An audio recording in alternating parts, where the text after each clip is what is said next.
Well, I hope everyone's having a great day. I wanted to do a real quick follow-up on the audio of this project. The approach that Rob did really is quite a nice, easy way of taking advantage of all the USB ports that this thing has and utilizing a USB audio adapter.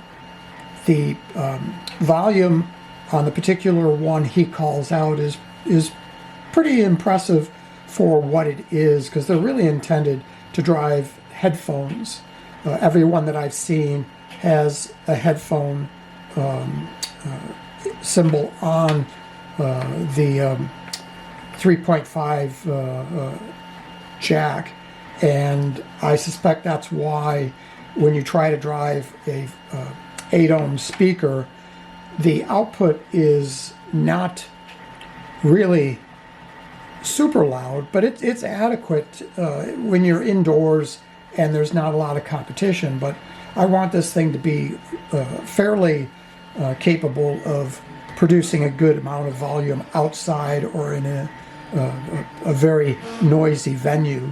So what I ended up doing was adding one of these PAM 8302A 2.5 watt digital amplifiers.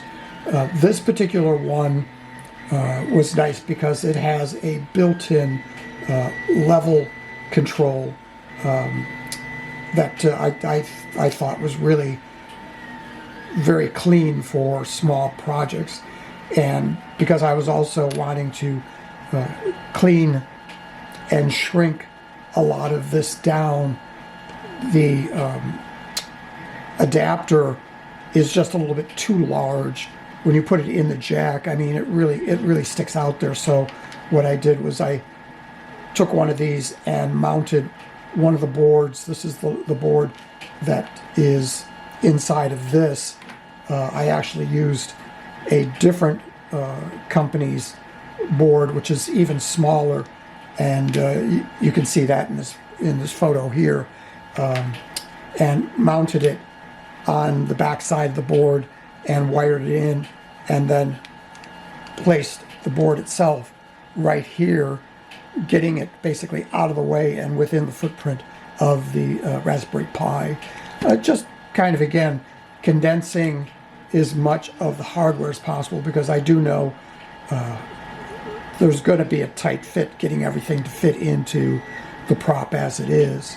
So let me kind of show you right now how loud well, I guess the video is not going to really help, but the ticks, that's going to be piercing no matter what. But it's much better now, and I have the ability to turn it down when I am outside or indoors. So for just flexibility sake, you might want to consider an amplifier on the output of these USB adapters. It's not really necessary, but I myself, I'd like to make sure I've got enough volume to handle a noisy situation, but still the ability to crank it down if I'm indoors and don't need all of that added volume. So that's going to be it for this. I'm going to hopefully start working on the packaging itself. Things have kind of gotten in the way, especially with the holidays. So if I can get this thing, because I'm now printing pieces in the military brown, and hope to be assembling over the weekend. So y'all have a great holiday and stay safe, and I'll see you in the next video. Bye.